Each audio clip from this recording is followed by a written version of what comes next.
नागौर की उलझी हुई राजनीति के चक्कर के अंदर, नागौर के अंदर गलत लोगों के अंडर जो युवा को शिक्षा दे रहे हैं के चक्कर में नागौर का सत्यानाश हो रहा है। आज हनुमान जी बेनीवाल साहब ने उस टाइम अग्निवीर का इतना बड़ा मुद्दा उठाया, इतना बड़ा आंदोलन भी करा। मैं मानता हूँ करा आपने, बहुत अच्छा करा आपने, आपकी विचारधारा कुछ भी हो सकती है, पर मेरा ये मानना है कि हनुमान जी बेनीवाल साहब को 3-4 नए युवाओं के साथ में और कुछ रिटायर्ड कर्नल्स के साथ में मिलके नागौर के युवाओं को ज़्यादा फौज में भेजने के लिए क्या कर सकते थे, उस पर काम करना चाहिए। राजनीतिक तौर पे उनको बरगलाया जा रहा है। ये 16 साल से 30 साल की उम्र के बीच में जो उनकी ऊर्जा है, उस ऊर्जा को गलत जगह इस्तेमाल किया जा रहा है और ये हो रहा है। सीकर झुंझुनू भी नागौर से शिक्षा के मामले में बहुत आगे निकल गया। नागौर क्यों नहीं? सर, आप नागौर ज़िले से आते हैं, आपका पैतृक गांव नागौर में ही है। नागौर ज़िले में जो विकास होना चाहिए था, क्या हो रहा है, मानते हैं आप? और साथ में वहाँ के युवा क्या दिशाहीन हैं, या फिर जहाँ पे उनको होना चाहिए था, जिन पदों पे होना चाहिए था, जिस दिशा में उनको चलना चाहिए था, वो चल रहे हैं? देखिए, इसमें दो बात है। नागौर में 10 विधानसभा है। नागौर जिले की बात करें, लोकसभा की नहीं, जिले की बात करें, जो लोग 1-2 पीढ़ी पहले बाहर निकल गए, वो तो जयपुर, जोधपुर, अजमेर यहाँ सेटल हो गए। अब नागौर का जो युवा है वो बेसिकली वो ग्रामीण परिप्रेक्ष्य है, जिसमें छोटे छोटे कस्बे, टाउन या शहर हैं। कुचामन हो गया, डीडवाना हो गया, मकराना हो गया, है ना, नागौर खुद हो गया। अब यहाँ के युवाओं के लिए मेरा ये मानना है कि जिस लेवल की एजुकेशन, जिस लेवल की व्यवस्थाएं होनी चाहिए थी, वो नहीं है। और यहाँ के युवा जो हैं, क्योंकि वो जिस डीएनए से आते हैं, उनके पीढ़ियों ने खेतों में जिस हिसाब से काम किया है, युद्ध में जिस हिसाब से भाग लिया है, वो मजबूत युवा है। आप समझ रहे हो, वो शारीरिक तौर पे एक अच्छी डीएनए का युवा है और वो युवा अपनी इस ऊर्जा को सही जगह इस्तेमाल नहीं कर पा रहे। जैसा आपने खुद ने पूछा था कि राजनीतिक तौर पे उनको बरगलाया जा रहा है। ये 16 साल से 30 साल की उम्र के बीच में जो उनकी ऊर्जा है, उस ऊर्जा को गलत जगह इस्तेमाल किया जा रहा है और ये हो रहा है। और ये नागौर का राजनीतिज्ञ जो ऊपर बैठा है वो समझ भी रहा है। आज की तारीख में कोई इस लेवल की, आज जैसे सब कुछ जोधपुर चला गया, क्योंकि सीएम साहब जोधपुर के हैं, तो वहाँ पर आप जानते हैं हॉस्पिटल से लेकर एजुकेशन, आईआईटी से लेकर वो जोधपुर चला गया। जयपुर अपने आप में राजधानी रहा है तो विकास कर रहा है। बीकानेर कहाँ से कहाँ पहुँच गया। सीकर झुंझुनू भी नागौर से शिक्षा के मामले में बहुत आगे निकल गया। उदयपुर अपने आप में एक टूरिस्ट प्लेस डेस्टिनेशन है, वो आगे निकल गया। नागौर क्यों नहीं? क्योंकि नागौर में इस लेवल की सकारात्मक ऊर्जा की कमी नहीं है। नागौर में ज़मीन की कमी नहीं, नागौर में क्षेत्रफल की दृष्टि में नागौर बहुत बड़ा है, बहुत बड़ा है। और नागौर के चारों तरफ जो जितने भी जिले हैं, वो उन जिलों से ज़्यादा पोटेंशियल है नागौर के अंदर। नागौर में से हाईवेज भी अच्छे निकल रहे हैं।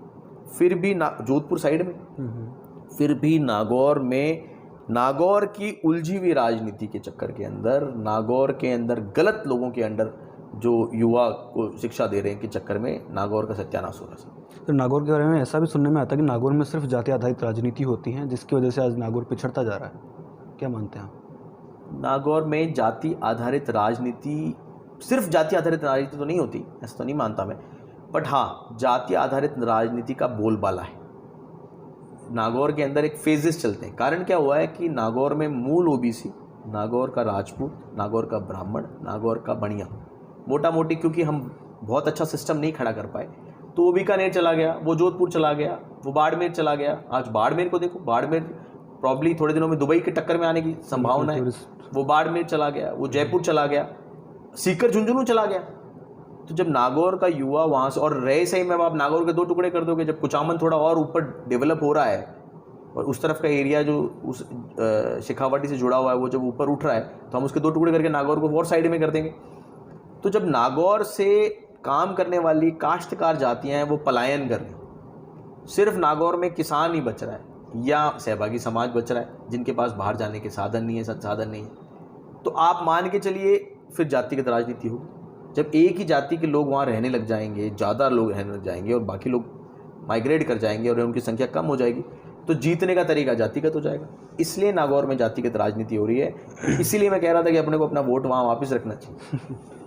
आज हनुमान जी बेनीवाल साहब ने उस टाइम अग्निवीर का इतना बड़ा मुद्दा उठाया, इतना बड़ा आंदोलन भी करा। मैं मानता हूँ करा आपने, बहुत अच्छा करा आपने, आपकी विचारधारा कुछ भी हो सकती है, पर मेरा ये मानना है कि हनुमान जी बेनीवाल साहब को 3-4 नए युवाओं के साथ में और कुछ रिटायर्ड कर्नल्स के साथ में मिलके नागौर के युवाओं को ज़्यादा फौज में भेजने के लिए क्या कर सकते थे, उस पर काम करना चाहिए।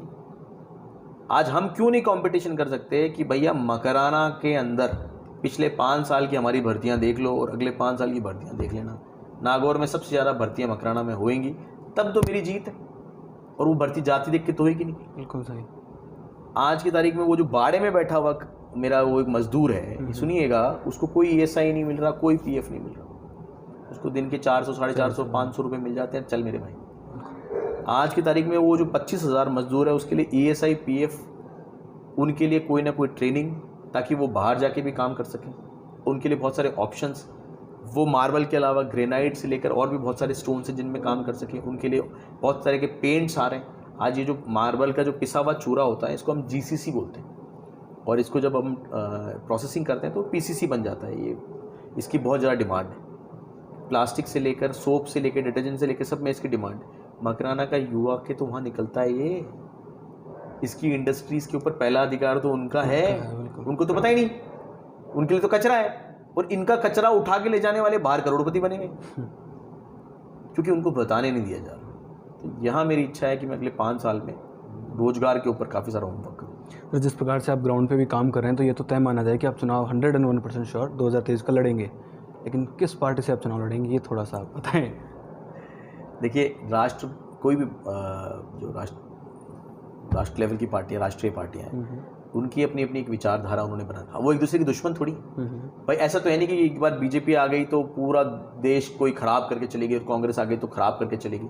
अपनी तरफ से सब अच्छा ही कर रहे हैं। तो आज की तारीख में मैं ये नहीं कहता हूँ कि कोई भी पार्टी कोई देश के लिए बहुत भयंकर तरीके से ख़राब है, और कोई भी पार्टी कोई देश के लिए बहुत भयंकर तरीके से मतलब नुकसान कर देगी, ऐसा कुछ नहीं होता। अभी आप पार्टी से मतलब जुड़े हुए नहीं हैं, तब ऐसा कह रहे हैं। देखिए, लोकतंत्र चल रहा है ना 70 साल से, दोनों ही पार्टियाँ रही हैं।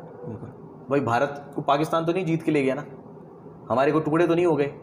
तो इसलिए सबके अंदर अपने अच्छे लीडर्स हैं, सबकी पॉलिसीज़ प्लस माइनस हो सकती हैं। अब इतना बड़ा तो मेरा लेवल ही नहीं है, मेरा लेवल है सिर्फ मकराना, मैं ध्यान दे रहा हूँ मकराना, इतना मैं कर पाऊँ। आज मैं 46 ईयर्स के आसपास हूँ, तो 46 साल का व्यक्ति अगले 5 साल 10 साल में ज़्यादा एक विधानसभा में क्या चेंज ला पाएगा, मैं उस पर ध्यान दे रहा हूँ। पार्टी मैंने एक सिस्टम बना रखा है कि साहब ये मुझे मकराना के लिए मूलभूत सुविधाओं में बच्चों के रोज़गार, ओपन जिम, बच्चों को बाहर भेजने की सुविधा, शिक्षा, बुज़ुर्गों के लिए चिकित्सा, रोड, नाली, गंदगी जो हमारे यहाँ है, और ये ऑर्गेनाइज्ड मकराना शहर, बोरावड़ शहर के लिए एक नई, क्योंकि नई नगर पालिका बनी है तो मास्टर प्लान, ऐसे करके मैंने कोई 10-12 चीज़ें अपनी बना के रखी हैं, जिससे मुझे लगता है कि 5 साल में हम अच्छा चेंज ला पाएंगे।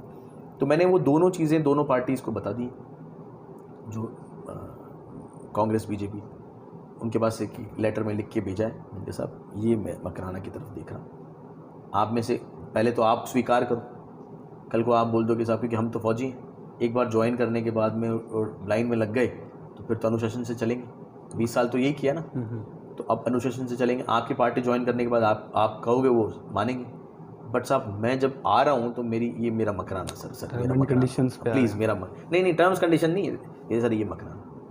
तो उनसे संबंधित जो लोग हैं उनको बताया कि साहब ये मेरा मकराना है, ये मेरी रिक्वायरमेंट है।